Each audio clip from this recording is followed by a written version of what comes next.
Alright guys, there's a lot going on with Instagram right now and a lot to talk about. There's a lot in the news, including Instagram possibly bringing back monetization so that you can make money off your reels. Let's talk about it. So in our first piece of news, Instagram is beefing with Canada.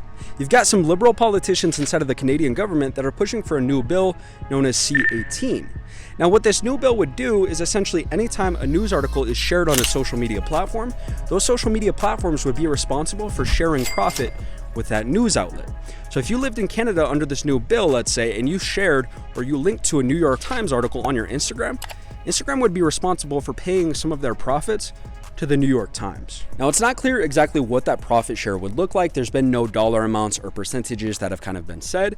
What the Canadian government is trying to do is coerce these big tech companies to go and negotiate with the news outlets themselves and figure out percentages that everyone would be more happy with. Now, Google, Facebook, and Instagram have all started taking away news articles from Canadian viewers because they don't want to have to pay out any of their profit for something that they didn't even create. In fact, one of the Meta spokesmen basically said, yo, we don't really make any money off of someone sharing news content, so why should we have to give a portion of our profits away because someone else shared a news article? That's not fair. So these big companies are effectively saying, okay, if that's the route that Canada wants to take, no more news on social media in Canada. Now, some of the public that's against this bill has actually made a really good point, which is that Canada's government gave a pre-approved list of which news outlets they want to negotiate with these tech companies for a profit-sharing model. What people are saying is, look, the Liberal government is trying to really make that list a bunch of kind of liberal news outlets so that their political news can basically be boosted financially, that the outlets that they want to win will now get money from these big tech companies. They say it's a way of essentially trying to promote their worldview and kind of make the media spread their narrative. Now, I just got to be real. This doesn't surprise me at all. We've seen what Canada has turned into under Trudeau. It's basically a communist country at this point. I mean, the government was happy to starve truckers that had the wrong political views. That's crazy to me. The public out there is soft. You guys don't value freedom anymore.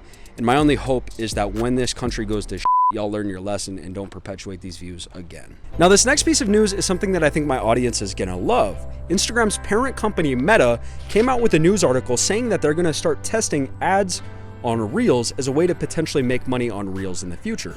Now, in the past, Instagram had that kind of bonus program for creators where if you posted Reels and you got lots of views, you might make a little bit of money from Facebook or Meta directly.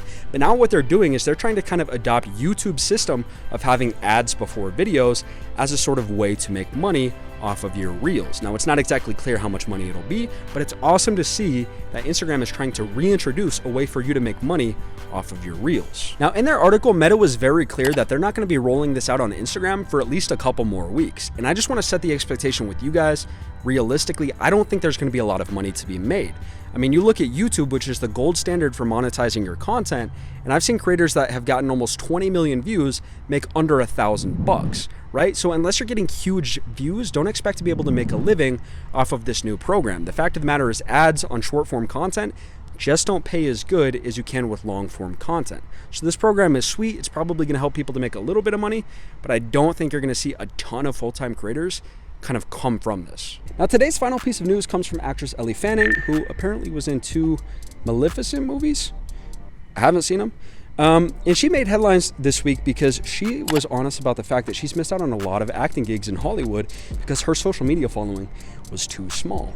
And this is something that I've heard a lot about already, is that actors and actresses with bigger social media followings, it's easier for them to get gigs because their social media following essentially helps the studio to sell tickets to movies. Now, there's actually a reason that I bring this story up, and that's that even though you're only going to hear about this in headlines when it affects somebody big in Hollywood who already has a platform, oh, I didn't get an acting role for another 10 million because my social media wasn't big enough.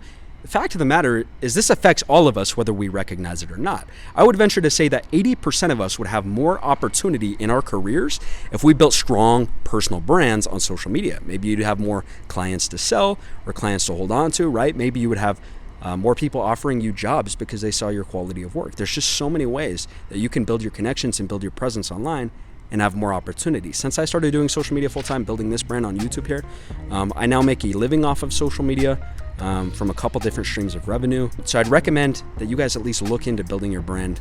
If you guys want to check out Metrical, this is what I use as my social media planner for my personal brands that I manage. It's how I post on all the different social media platforms at once and keep the content coming.